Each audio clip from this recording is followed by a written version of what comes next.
boxing voice.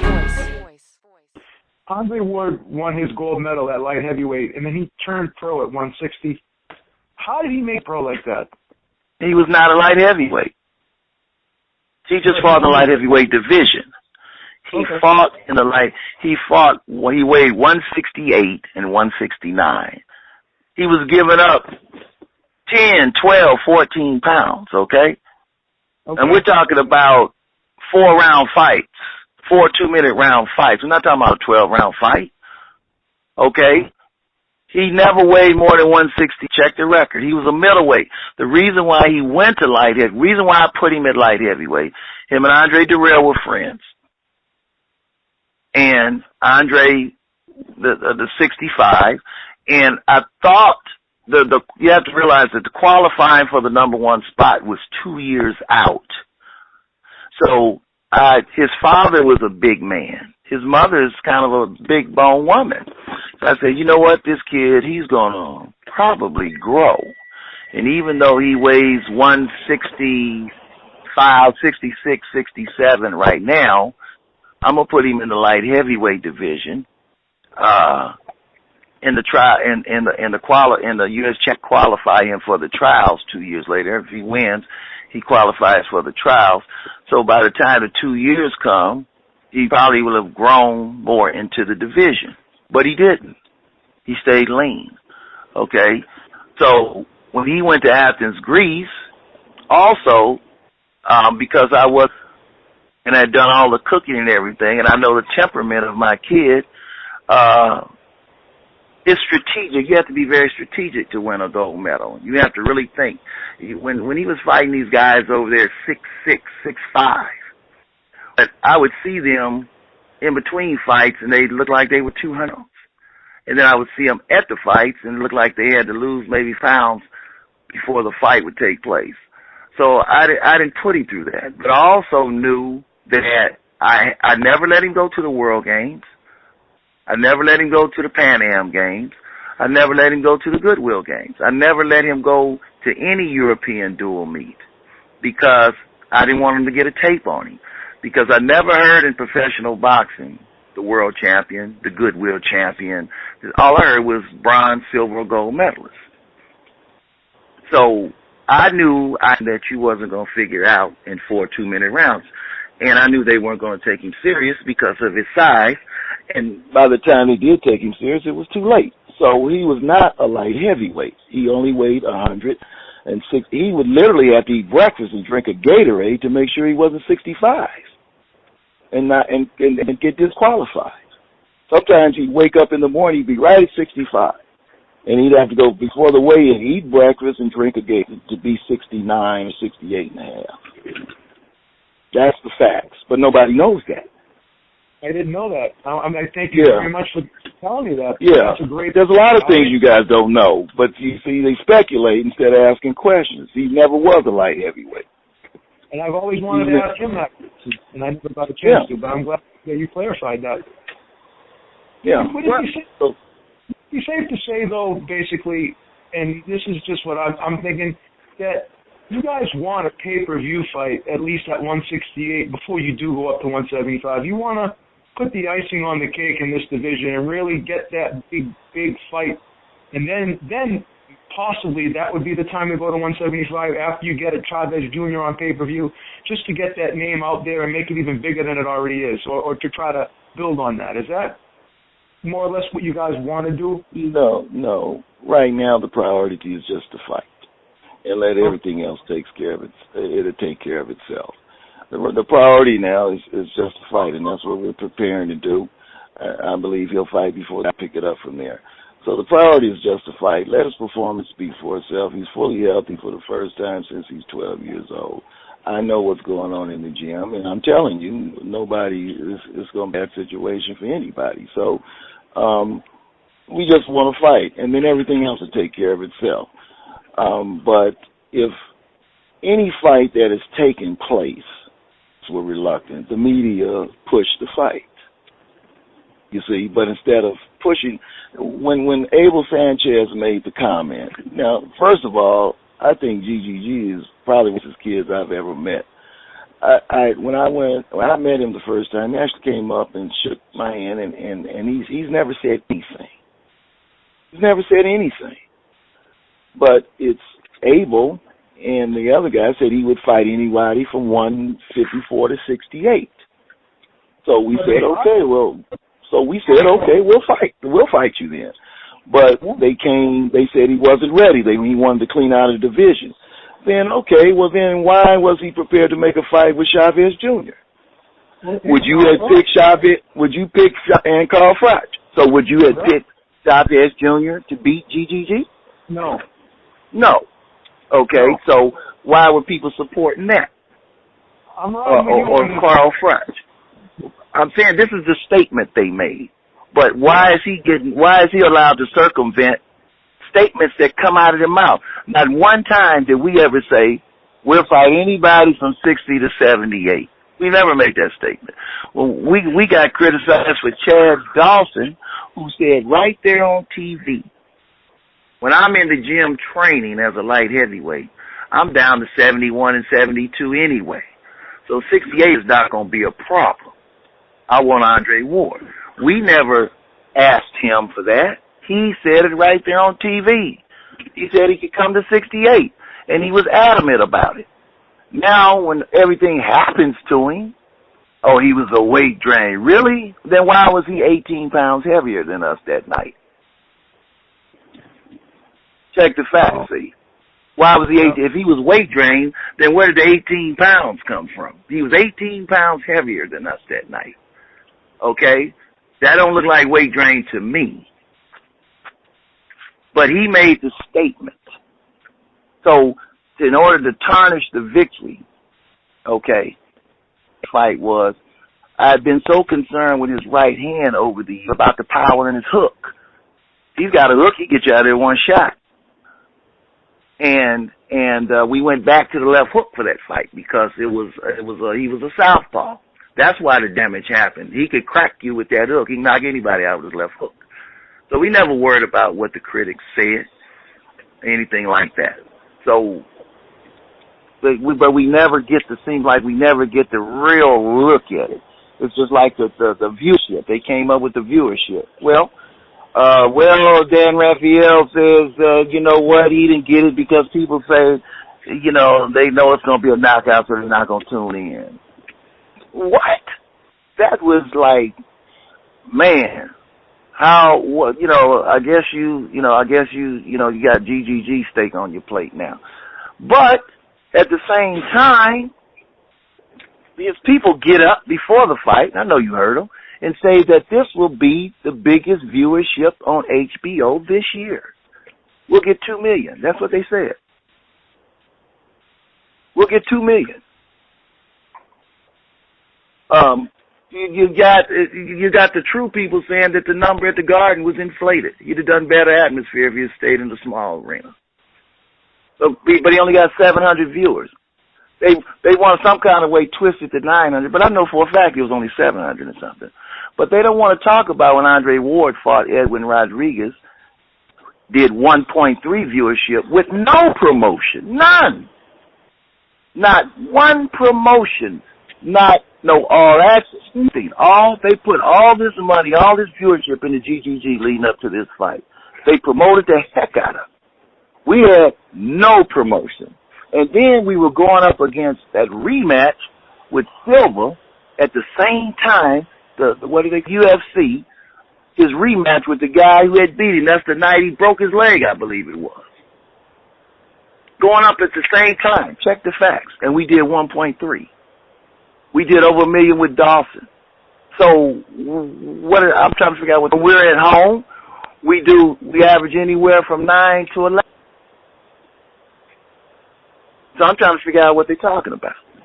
It's like I told you earlier. It's that Floyd Mayweather syndrome where no matter what you do, you don't get the credit for it. Mayweather. Well, start writing about it, my man. Start writing about it. Then that's the gripe I have with you guys. You guys seem like you bought off and paid off, but you ask me these questions, but you won't write about it. So you won't adamantly push it.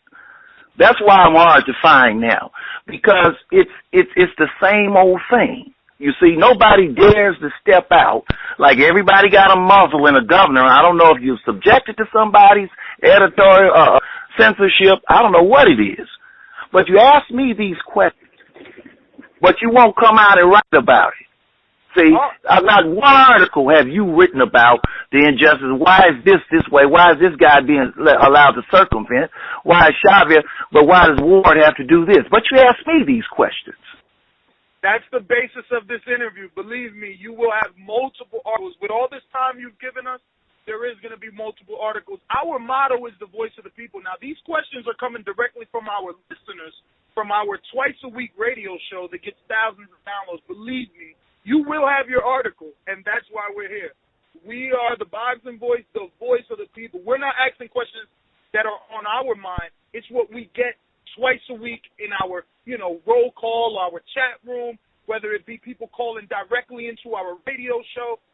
These are the questions they're talking about. They talked about Golovkin, Chavez, like you said, and we actually put a poll. See, I'm not going to say you're wrong. You just were misinformed. But we put a poll on our site asking who the listeners and the viewers, our readers, wanted more.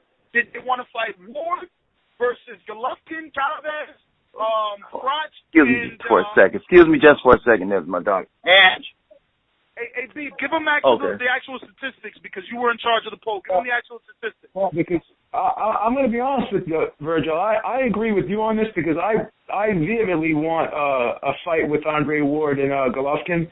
An argument with my host here on the significance of how that fight would be taken with the public, and the public voted for that fight. They wanted to see that fight more than a fight between Andre Ward and Carl Froch, or a fight between Andre Ward and Julio Cesar Chavez. So they want that fight, believe me. A lot of people try to say that GGG has to clean the division out, but I think more so fans want to see that fight, because I think they're more frustrated with Triple G not fighting someone who can test him, as a Ward fighting someone that they feel he can beat, because that division at 168, in my opinion, is still tougher than the 160-pound division. You may have titles down at 160, but I consider a lot of those guys like Quillen and Jacobs, with all due respect, bell holders, whereas guys up at 168 are actual titleists. So I'm on the side of him fighting Triple G. Now here's the thing. Here's the thing with me. And again, Triple G, in my opinion, is a humble kid. And he hasn't done anything or said anything out of his mouth. Okay? But at the same time, right, if he wants to fight Quillen, and if he wants to fight these guys, that's fine. But let us fight also, so each guy can get what he deserves. If the public is demanding this fight, because if they fight, now let's say he comes up and he fights, and I study him all the time, it's not going to be that kind of fight. So what happens is, we don't get the credit, because they're going to say he's too small. And he is quite a bit smaller. They're going to say he's too small. He was too small, and they're going to discredit Triple G.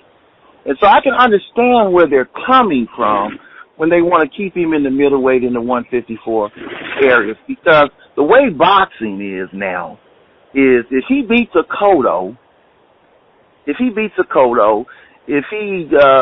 I happen to think the Chavez fight is tougher for them than they think it's going to be, if he's in condition.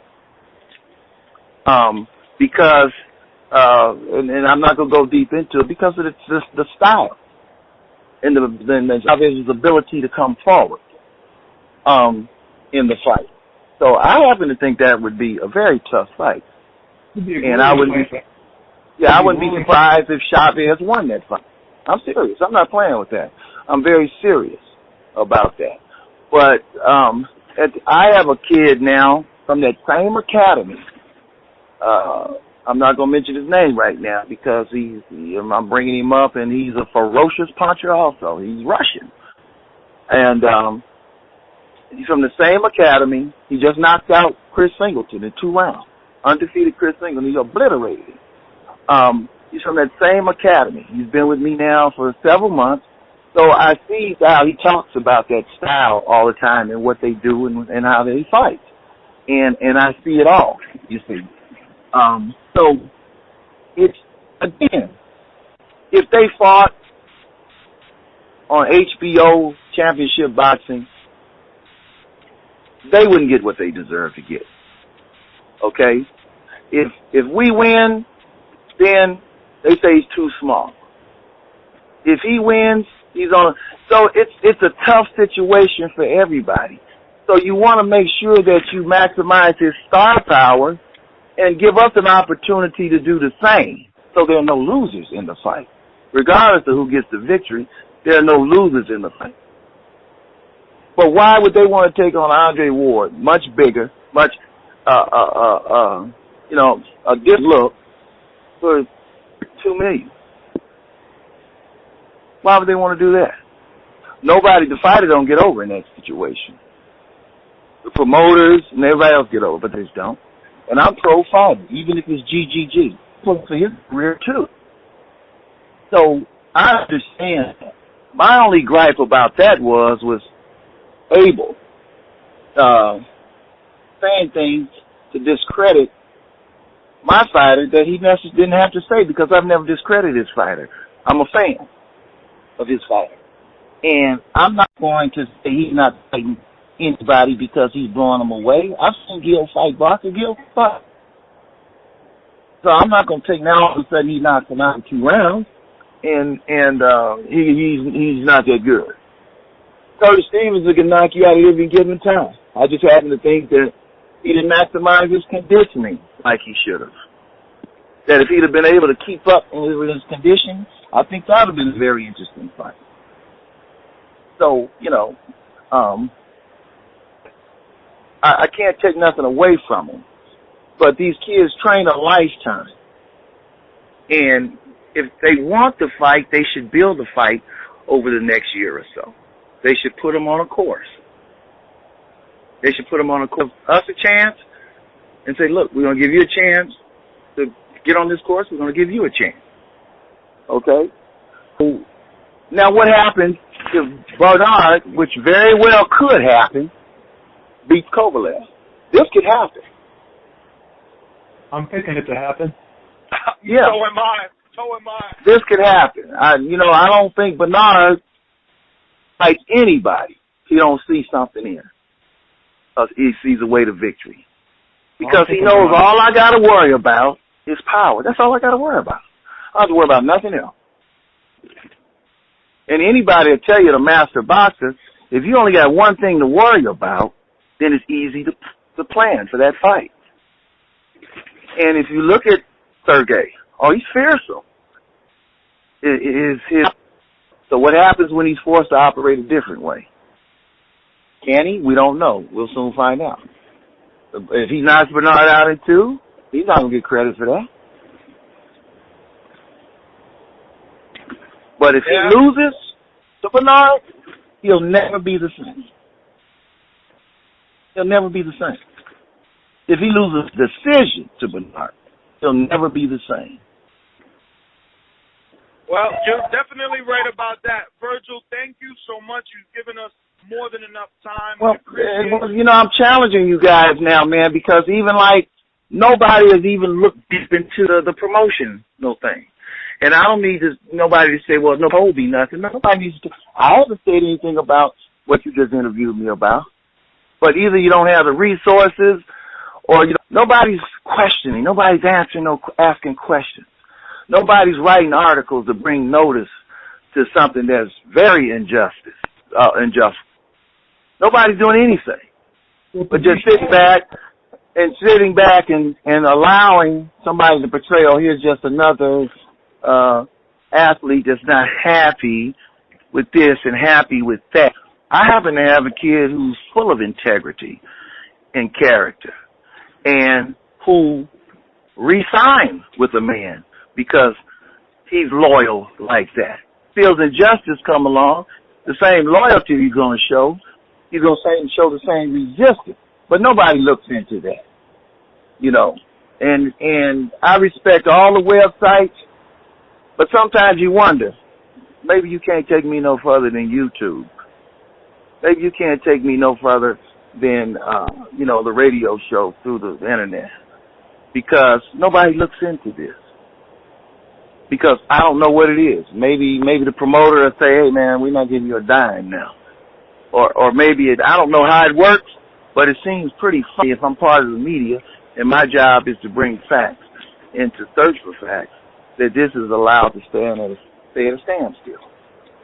So that's why I don't talk to people.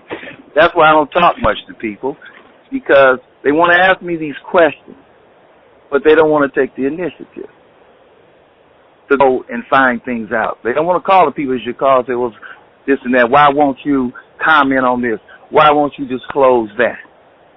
How come you're not commenting on it? You have something to hide? Well, if you don't have anything to hide, why don't you put it out there? See, nobody asks these things.